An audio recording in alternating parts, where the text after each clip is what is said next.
Assalamualaikum warahmatullahi wabarakatuh. Kembali lagi bersama saya Bang Ucup di channel Ungu Store.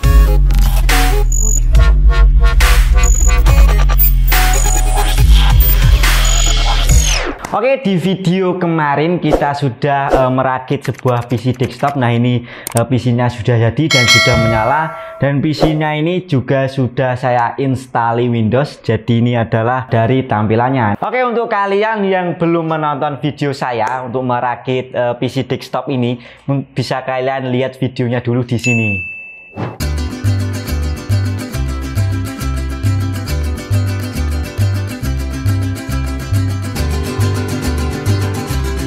Oke, ini PC-nya sudah jadi. Nah, ini LED-nya juga sudah datang. Ini 24 inch dengan curve dari Samsung. Untuk dari spesifikasinya sendiri, motherboardnya kita pakai H81 dengan chipset 1150 dari Gigabit, dan untuk VGA-nya saya pakai dari Radeon RX 550. Untuk prosesornya sendiri saya pakai dari Intel i5 4590. Untuk TDP-nya ini di 84 watt. Nah, untuk H81 itu untuk maksimal TDP-nya untuk itu di sekitaran 35 sampai 85 watt. Untuk RAM-nya sendiri ini 8 GB single channel dan masih bisa di-upgrade lagi, masih ada satu slot, berarti 16 GB, karena H81 itu mampu membaca RAM itu hanya di 16 GB atau maksimal 16 GB. Nah, untuk fan-nya sendiri ini saya pakai dari ALCY. Nah, untuk requestan dari penonton kami itu kebutuhannya untuk gaming dan juga editing, dan budgetnya itu di 8 jutaan. Oke, karena budget yang diminta di kisaran harga 8 jutaan, mungkin perangkat-perangkat atau part-partnya saya pakai yang seperti ini, bukan pakai yang H510 atau H610, karena kalau pakai H510 atau H610 itu mungkin berbeda lagi. Mungkin saya VGA-nya nggak pakai Radeon, pasti saya pakai yang Nvidia GTX minimal 3060 lah kalau buat gaming dan juga editing. Ya, karena kalau itu mungkin budgetnya bisa sampai 10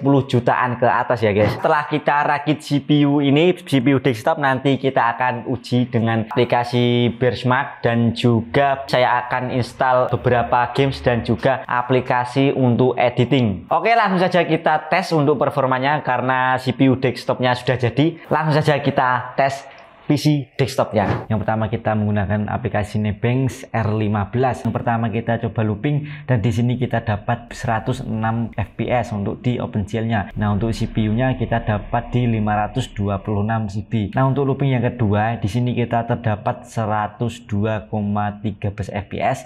Nah, untuk CPU-nya di 522 GB. Di looping ketiga kita dapat 100 fps dan CPU-nya di 521 fps. Nah, di OpenGL-nya di sini untuk looping yang kedua dan yang ketiga di sini cenderung akan berkurang, jadi performanya akan menurun, dan untuk CPU-nya ini masih standar 521. Nah, setelah kita coba untuk looping 5 kali, di OpenGL-nya kita dapat rata-rata di 104,22 fps. Nah, untuk CPU-nya kita dapat di rata-rata 522 GB.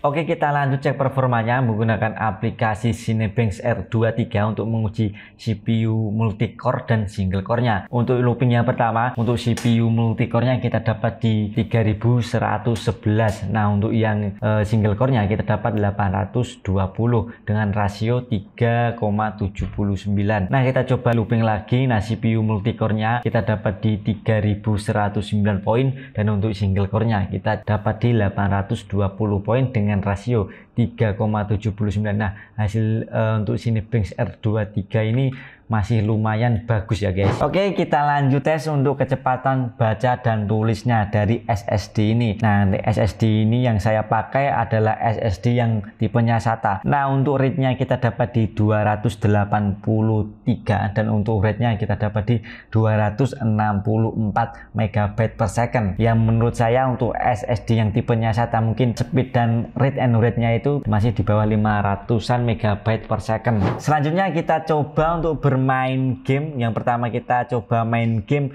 PES 2021. Nah, di sini frame rate-nya kita dapat di rata-rata 45 fps sampai 46 fps. Tetapi kadang-kadang juga kita dapat di 30 fps ke bawah. Nah, ketika grafiknya di sini membutuhkan grafik yang cukup tinggi, fps-nya di sini kita drop sampai 30. Tapi untuk rata-ratanya di sini kita dapat di 45 sampai 47 fps-an. Nah, menurut saya ketika frame rate-nya di kisaran 40-an itu masih lumayan enak lah kalau dibuat game-game. Selanjutnya kita coba untuk main game Valorant. Nah, untuk frame rate-nya kita dapat di rata-rata 106 sampai 110 fps-an. Nah, ini masih lumayan enak lah, kita dapat di 100-an, tapi kadang-kadang juga kita drop sampai 80 sampai 70 fps. Nah, karena CPU yang kita rakit ini minta buat editing video. Nah, di sini kita coba untuk merender sebuah video dengan durasi 2 menit. Nah, untuk settingannya di Full HD 25 fps. Nah, untuk video 2 menit CPU ini membutuhkan waktu 1 menit 13 detik untuk merender video dengan durasi 2 menit. Oke, segitu saja review PC desktop yang saya rakit kemarin. Untuk harganya atau budgetnya di 8 jutaan. Untuk kalian yang mau dirakitkan PC juga bisa. Nah, untuk harganya bisa menyesuaikan budget kalian, mungkin bisa dari kisaran 2 jutaan sampai unlimited. Nah, untuk unlimited itu kita akan pakai VGA yang terbaru yaitu 4090. Jika kalian suka video kali ini, bisa kalian share ke teman-teman kalian. Jika kalian suka dengan channel tentang PC, laptop ataupun CCTV, bisa kalian subscribe. Untuk kalian yang mau request video yang akan kita review, bisa kalian tulis di kolom komentar atau DM di Instagram kami. Saya Bang Ucup pamit. Ungstor, your IT solution.